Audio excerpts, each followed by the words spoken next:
Salam kerahiman. Hari ini kita lanjut bicara ya tentang purgatorium. Kita mulai dalam nama Bapa dan Putra dan Roh Kudus. Amin. Saya mau ajak Bapak Ibu untuk baca dari 153. Pada suatu hari, aku melihat dua jalan. Yang satu lebar, dilapisi dengan pasir dan bertaburan bunga-bunga, penuh dengan sukacita, musik, dan segala macam kenikmatan. Orang menapaki jalan itu sambil menari dan bersenang-senang. Mereka sampai pada ujung jalan itu tanpa menyadarinya. Dan pada ujung jalan itu ada suatu jurang yang mengerikan. Itulah jurang neraka. Jiwa-jiwa itu berjatuhan ke dalamnya begitu mereka melangkah. Langsung mereka jatuh. Dan jumlah mereka sedemikian besar sehingga tidak mungkin untuk menghitungnya. Dan aku melihat jalan lain, atau lebih tepat, suatu lorong, sebab jalan itu sempit dan berhamparan duri serta batu-batu. Dan orang yang menapak di jalan ini mencucurkan air mata, dan segala macam penderitaan menimpa mereka. Sejumlah dari mereka jatuh di atas batu-batu itu, tetapi langsung bangkit lagi dan melanjutkan perjalanan. Pada ujung jalan itu ada sebuah taman yang sangat indah, penuh dengan segala macam kebahagiaan, dan semua jiwa itu masuk ke dalamnya. Seketika itu juga mereka lupa akan segala penderitaan mereka. Jadi di 153 Suster Faustina memberitahu pada kita ada penglihatan, ada dua jalan. Jalan yang ujungnya ternyata itu jurang neraka, ada jalan lorong yang sempit tapi ujungnya adalah taman yang indah. Kita punya kehendak bebas, kita bisa pilih jalan mana yang mau kita jalani. Kalau bicara tentang purgatorium, saya juga ingin ajak Bapak Ibu untuk lebih tahu karena ada beberapa hal di buku Diary Faustina yang juga bercerita tentang purgatorium. Misalnya di 518. Di sana kita diingatkan untuk melakukan kehendak Allah. Dengan kita melakukan kehendak Allah, maka siksaan purgatorium itu dapat kita hindari atau kita kurangi dengan sedemikian banyak ya. Kalau di nomor 21, di sana ceritanya Suster Henrika meninggal. Di nomor 21 ya. Beberapa hari kemudian, Suster Henrika ini datang pada Suster Faustina. Minta untuk mempersembahkan misa dan 3 doa panah. Jadi untuk membantu jiwa-jiwa di purgatorium, kita bisa banyak lakukan banyak hal. Mempersembahkan misa buat jiwa-jiwa tersebut. Sehingga kita sering dengar ya, Bapak A meninggal 7 hari yang lalu. Jadi misa ini dipersembahkan untuk Bapak A yang meninggal 7 hari yang lalu. Dipersembahkan untuk Ibu B yang meninggal 5 tahun yang lalu. Dipersembahkan untuk Bapak C yang meninggal 1000 hari yang lalu. Nah, mari kita juga bisa lakukan itu dengan mempersembahkan perayaan Ekaristi. Bisa juga kalau permintaan Suster Henrika dengan 3 doa panah.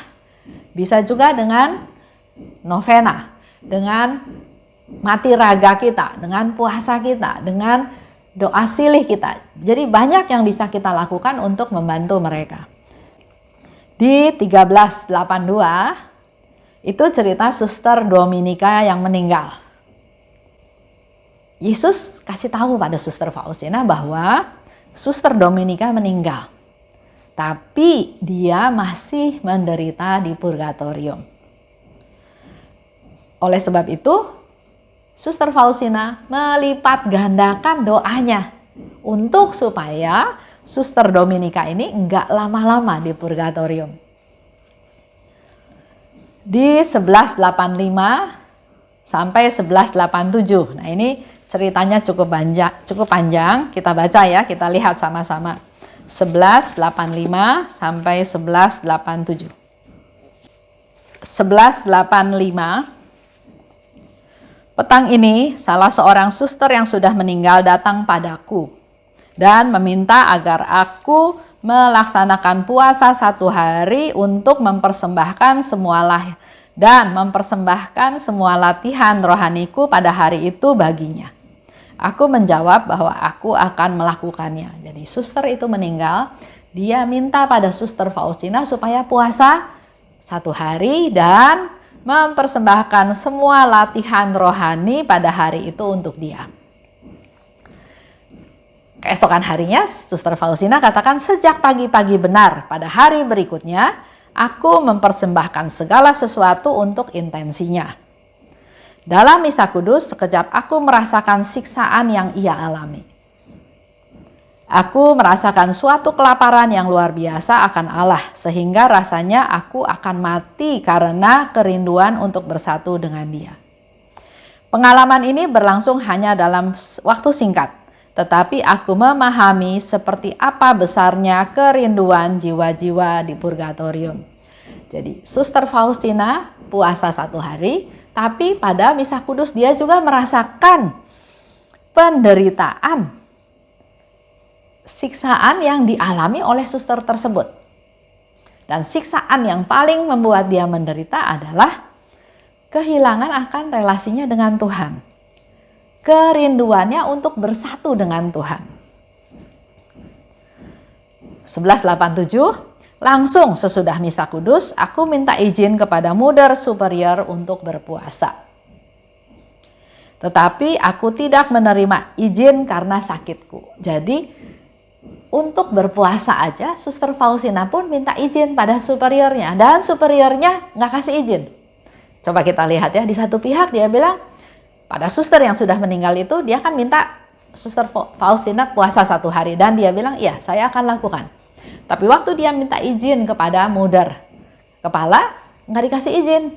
Karena Suster Faustina sedang sakit. Bagaimana dengan kita?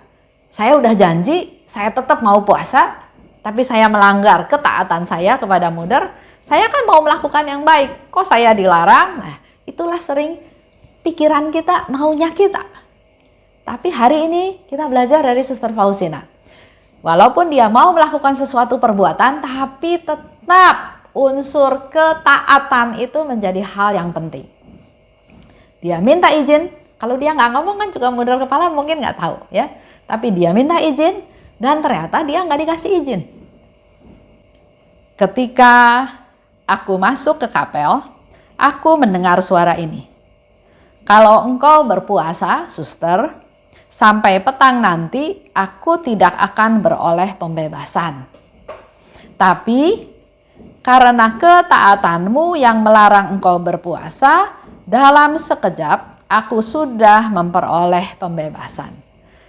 Ternyata pada waktu Suster Faustina masuk ke kapel, dia dengar. Karena engkau taat, kalau engkau nggak taat, kalau engkau tetap berpuasa, aku nggak akan terima pembebasan.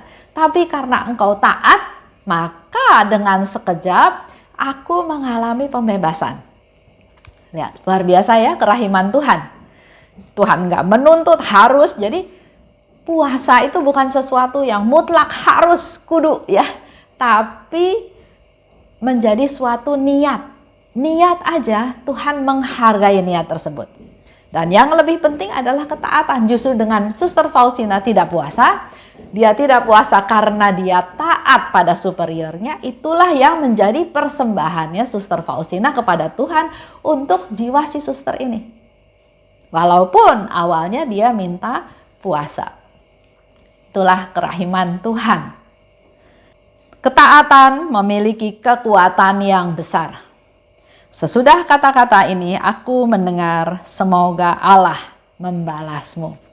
Itu kejadian-kejadian sederhana yang ada di buku diary-nya Suster Faustina ya. Cerita tentang bagaimana Suster Faustina menolong seorang suster lain untuk memperoleh pembebasan. Walaupun dia tidak melakukan apa yang diminta di awal. Di 1723 ada perempuan muda. Dia butuh doanya Suster Faustina. Dan Suster Faustina katakan, Indulgensi yang akan kuperoleh besok akan kuberikan kepadamu. Jadi segala perbuatan baik ya, tadi saya katakan kan, bisa perayaan Ekaristi, bisa mati raga, puasa, doa koronka, doa rosario, atau 3 doa panah, atau banyak hal ya yang bisa kita persembahkan pada Tuhan untuk membantu meringankan penderitaan mereka di purgatorium. Tapi di 1723 kita juga menjadi tahu bahwa perbuatan baik itu juga bisa dipersembahkan untuk menolong jiwa-jiwa yang menderita di purgatorium. Indulgensi yang kuperoleh besok akan kuberikan kepadamu. Di 516 kita baca, sebetulnya ada banyak. Cuma mungkin waktunya ya yang gak cukup. Buat Bapak Ibu yang memang tertarik, silahkan baca ya, karena di belakang di indeks juga ada petunjuknya. Kalau di 516, kita lihat ya.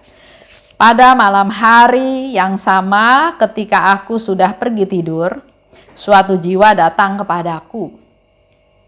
Ia membangunkan aku dengan mengetuk-ngetuk pada laci meja dan minta kepadaku untuk mendoakannya.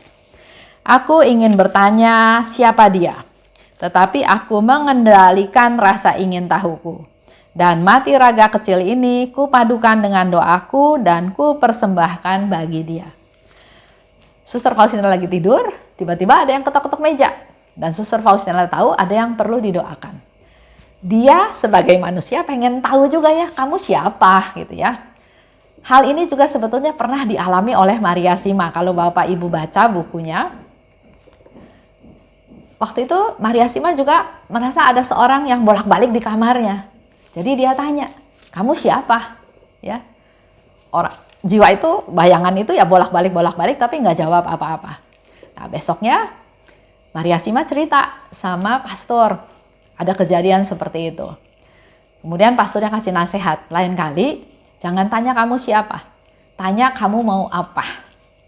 Nah besok-besoknya lagi kejadian itu terulang dan Maria Sima nggak tanya kamu siapa, tapi ditanya kamu mau apa. Dan dia katakan dia butuh pertolongan. Nah begitu pula dengan yang dialami oleh Suster Faustina. Suster Faustina ada dorongan ingin tahu kamu siapa, atau kenapa kamu datang ke saya. Ya sama seperti kita juga kalau diminta berdoa, Bu Esther tolong doain saya. Ya kalau kenal, kalau tahu ya saya berdoa ya. Tapi kalau tiba-tiba yang orang nggak saya kenal, tiba-tiba dia bilang, Bu Esther bisa tolong doain saya akan bertanya balik, kamu ada masalah apa? Doa apa yang kamu butuhkan ya?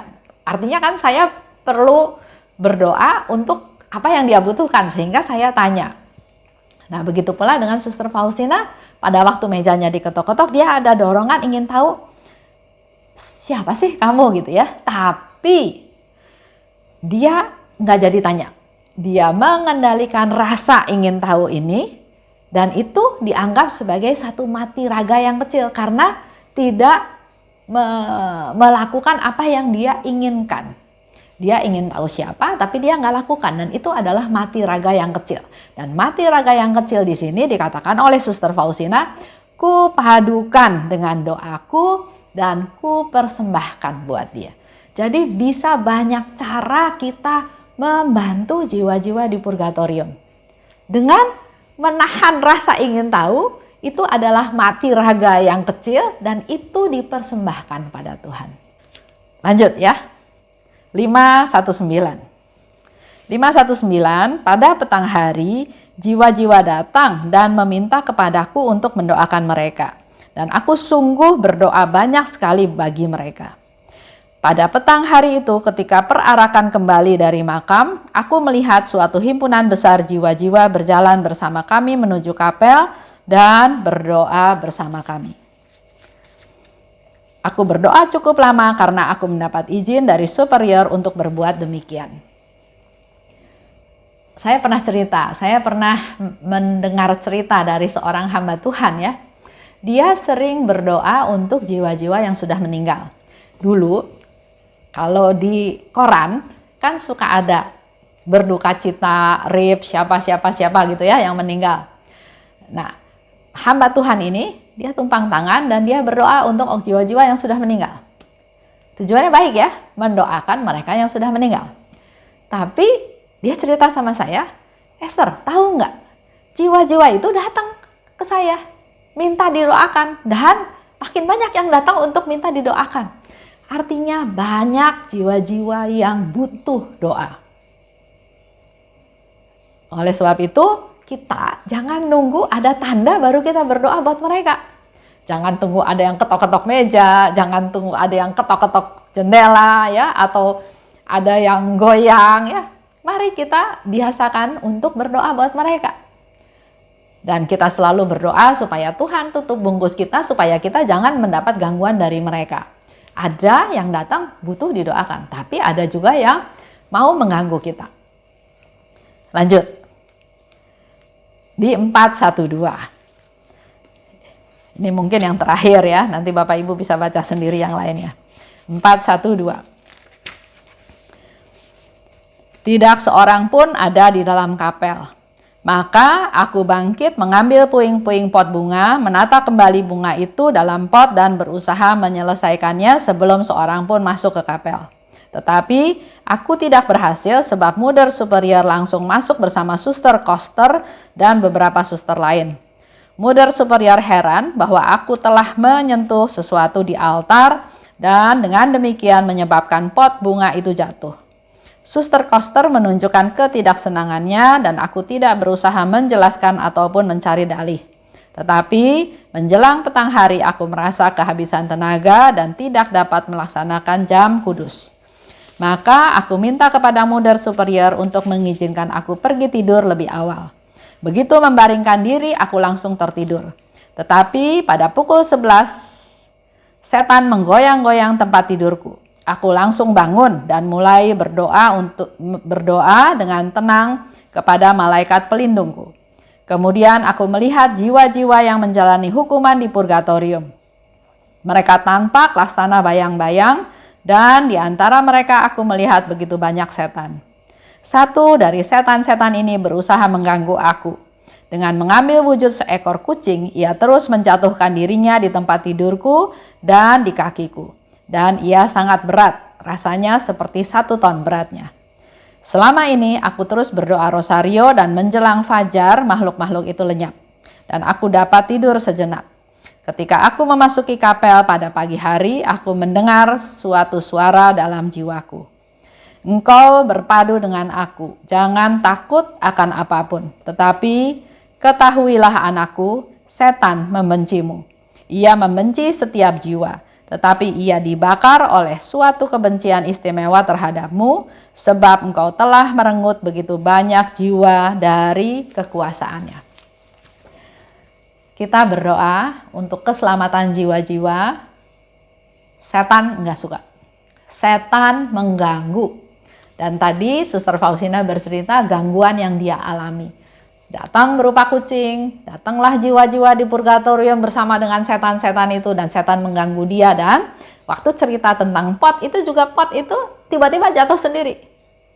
Dan Suster Faustina mau membereskan supaya orang-orang nggak tahu ada kejadian itu. Tapi ternyata Mother udah datang dan nggak seneng lah. Kenapa Suster Faustina ada di altar?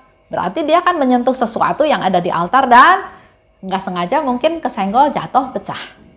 Tapi dalam hal ini Suster Faustina nggak bela diri karena dia tahu itu bukan kerjaan yang baik, itu kerjaan setan memang mau menyusahkan dia. Begitu pula dengan kita. Oleh sebab itu kita perlu berdoa tutup bungkus dengan darah Yesus supaya kita tetap ada dalam perlindungan Tuhan. Si jahat pasti nggak suka kita berdoa buat keselamatan jiwa-jiwa tersebut. Tapi Tuhan menghendaki kita berdoa buat mereka.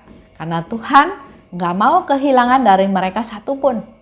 Tuhan ingin semua ciptaannya itu bisa diselamatkan. Nah, itu cerita. Nanti kalau Bapak Ibu baca masih ada beberapa di sini, tapi saya nggak cerita lebih lanjut. Saya mau tambahin aja cerita dari kesaksian para kudus. Hal ini dialami oleh Santa Brigita dari Swedia. Dia hidup tahun 1303 sampai 1373. Kita tahu ya, Santa Brigida dari Swedia yang memperkenalkan tentang doa 15 Bapa Kami dan 15 Salam Maria. Saya sudah hampir 1 tahun, nanti tanggal 22 Mei selesai 1 tahun. Nah, Santa Brigida ini dia juga mendapat penglihatan tentang purgatorium. Mendengar seorang malaikat berkata, ya, jadi dia ada penglihatan tentang purgatorium dan dia mendengar malaikat berkata, "Berbahagialah ia yang ketika masih hidup di dunia memberi pertolongan pada jiwa-jiwa di purgatorium dengan doa-doa dan perbuatan baik." Dengan doa, dengan perbuatan baik kita sudah menolong jiwa-jiwa yang ada di purgatorium. Karena keadilan Tuhan menetapkan bahwa tanpa pertolongan dari mereka yang masih hidup, jiwa-jiwa ini perlu disucikan dalam api. Jiwa-jiwa yang ada di purgatorium perlu disucikan dengan api, tapi dengan doa kita, dengan perbuatan baik kita, maka prosesnya bisa dipercepat. Ganjarlah para penolong kami 100 kali lipat. Mereka yang menuntun kami dalam perjalanan kami untuk menuju cahaya ilahimu. Kalau kita berdoa buat jiwa-jiwa di purgatorium, maka proses pemurniannya menjadi semakin cepat, dan kalau dia sudah mengalami kebahagiaan, dia sudah di surga, dialah yang akan berdoa buat kita. Sehingga di situ dikatakan, ganjarlah para penolong kami 100 kali lipat. Bukan hitung-hitungan ya, tapi apa yang kita lakukan menyenangkan Tuhan, dan mereka-mereka yang kita doakan juga akan berdoa buat kita. Cerita lain, Santo Alfonsus de Liguori. Di zamannya Santo Alfonsus, ada cerita tentang Suster Katarina. Suster Katarina ini punya devosi yang besar kepada jiwa-jiwa di purgatorium. Jadi dia berdoa secara khusus untuk jiwa-jiwa di purgatorium. Nah, waktu zamannya Suster Katarina itu, di tempatnya, di desanya Suster Katarina itu, ada seorang perempuan namanya Maria.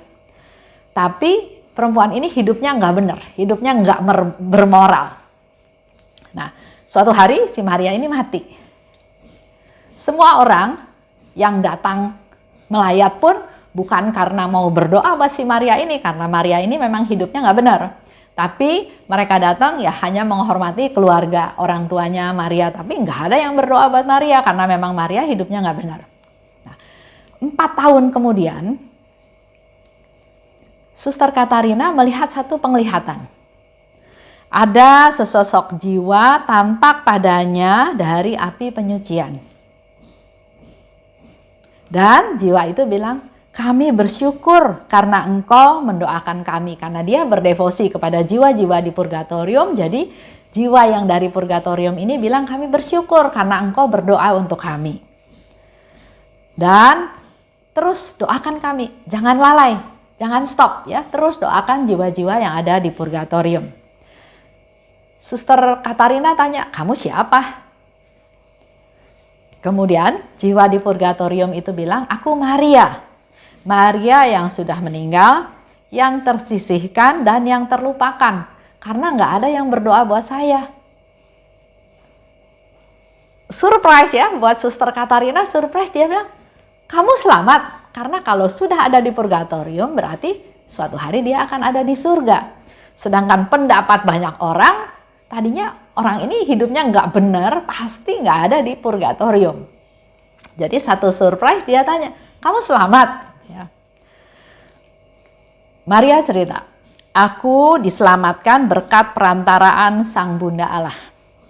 Jadi waktu dia menjelang ajal, waktu sedang sekarat ya, sedang dalam sakratul maut, tiba-tiba aku sadar, aku berdosa, aku sendirian, aku nggak ada pertolongan, Karena memang dia berdosa dan dia yakin nggak ada yang bisa tolong dia, nggak ada yang mau tolong dia.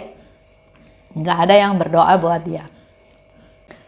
Maria yang tidak bermoral ini, di saat-saat dalam sakratul maut, dalam kesendiriannya, dalam menjelang ajal, dia ingat Bunda Maria. Dia bilang dia diselamatkan dengan perantaraan Bunda Allah. Waktu itu dia sadar, saya berdosa, saya banyak-banyak berbuat dosa. Saya sendiri, nggak ada yang mendoakan saya, nggak ada yang peduli sama saya, nggak ada yang sayang sama saya. Dan saya pasti nggak punya pertolongan dari siapapun. Oleh sebab itu, dia berdoa kepada Bunda Maria. Oh Ratuku, Engkau adalah perlindungan para pendosa dan mereka yang tersisihkan. Lihatlah keadaanku yang tersisihkan dan anugerahkan bagiku pendampinganmu. Dan ternyata perawan suci mendengarkan doaku.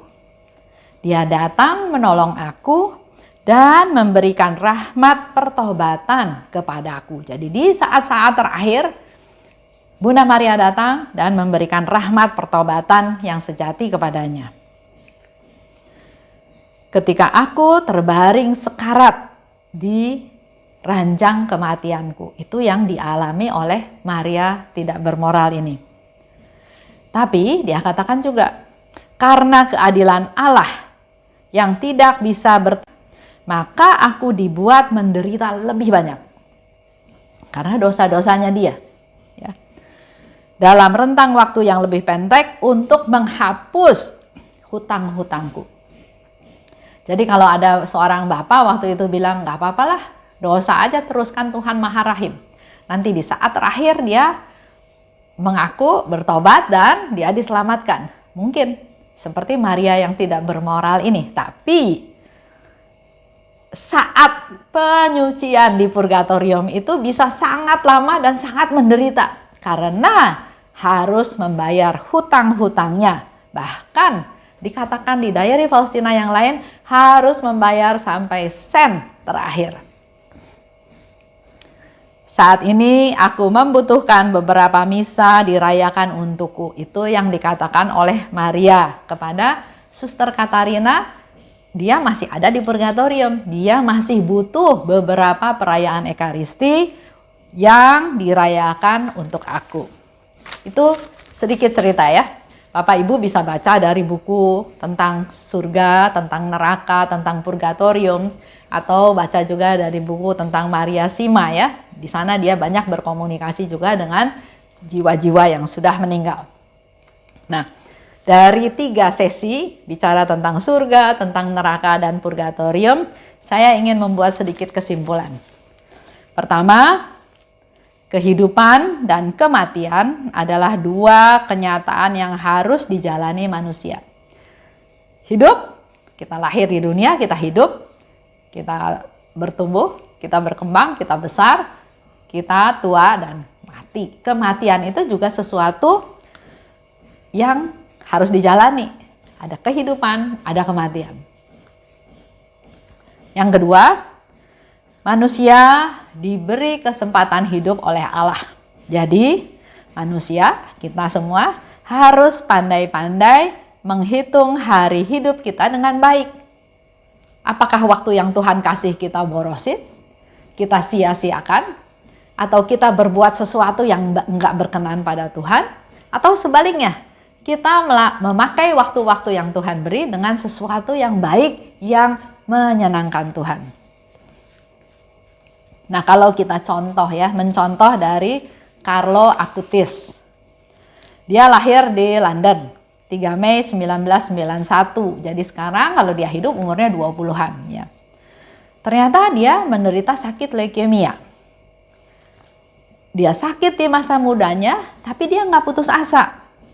Dia nggak putus asa akan sakitnya, tapi justru dia menganggap penyakit itu satu anugerah yang dia terima dari Tuhan. Dia menerima penyakit itu sebagai tanda kasih Tuhan kepadanya. Penyakit itu salib itu sebagai suatu kenyataan pahit yang Tuhan berikan kepada dia. Dia di masa mudanya harus menderita sakit, tapi yang dilakukan oleh Carlo Acutis bukan ngomel, bukan menolak, tapi menerima sebagai satu anugerah. Karena menurut Carlo Acutis, yang menjadi fokusnya bukan mencintai diri sendiri, tapi memuliakan Tuhan. Mencari Tuhan, maka hidupmu jadi masuk akal. Tujuan hidup kita adalah yang abadi, bukan yang fana. Bukan yang lama hidup di dunia, tapi hidupnya dengan hal-hal yang tidak baik. Tapi yang menjadi tujuan hidup di dunia ini adalah satu batu loncatan aja untuk masuk kepada kehidupan kekal.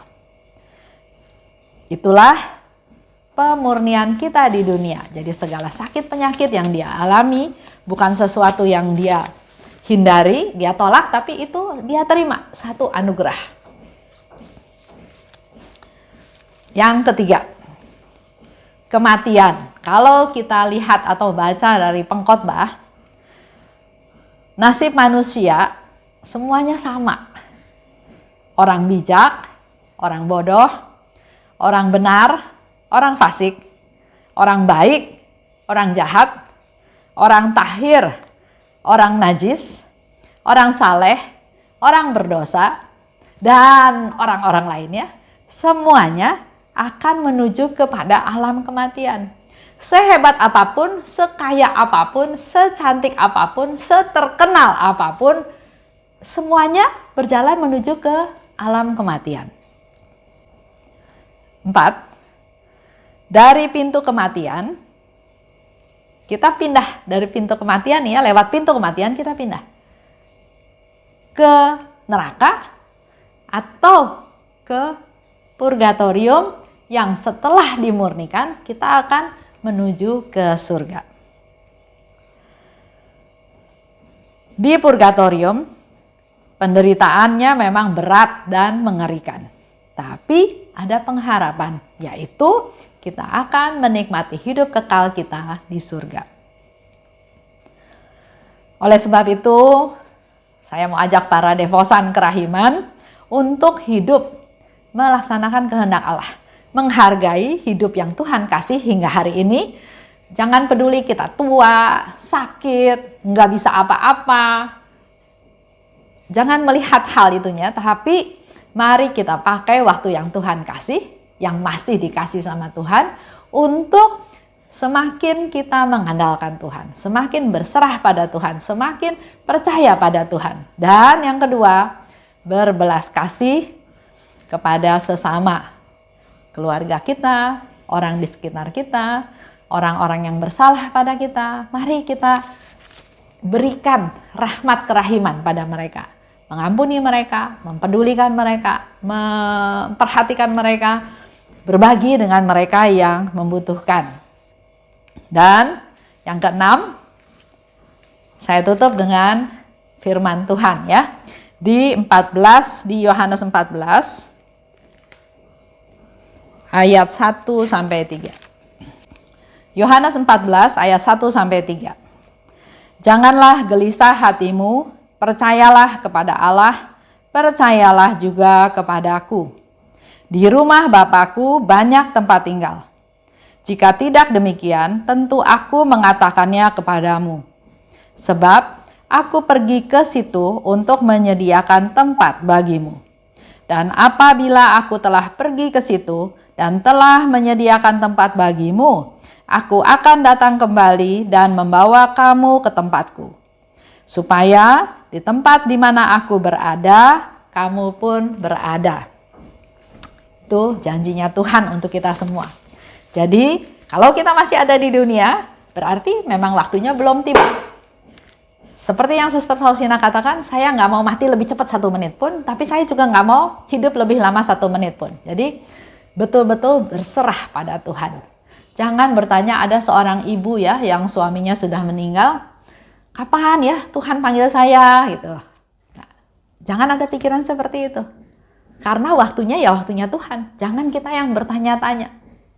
Ada kerinduan memang ya, seperti Suster Faustina, daripada hidup di dunia yang seperti tempat pembuangan ini, kalau saya bisa sudah meninggal, bisa hidup bersama dengan Tuhan, alangkah bahagianya. Tapi bukan itu yang menjadi target. Yang menjadi target adalah diam. Selama dia masih di dunia, melaksanakan perintah Tuhan, menjadi alatnya Tuhan untuk supaya semakin banyak orang tahu tentang kerahiman Tuhan, supaya jangan banyak yang masuk purgatorium, atau kalau masuk purgatorium pun prosesnya cepat, jangan lama-lama di purgatorium.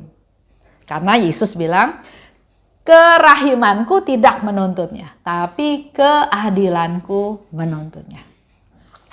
Itu aja, semoga penjelasan, akhirnya 4 kali ya, penjelasan selama 4 kali ini, 4 pertemuan ini bisa semakin memberikan satu pencerahan pada kita, wawasan yang lebih terbuka pada kita, bukan hanya berpikir untuk kepentingan sendiri aja, tapi mari kita sebanyak mungkin menyelamatkan jiwa-jiwa, dan pasti Tuhan senang. Terima kasih atas segala perhatiannya, dalam nama Bapa dan Putra dan Roh Kudus. Amin. Salam kerahiman.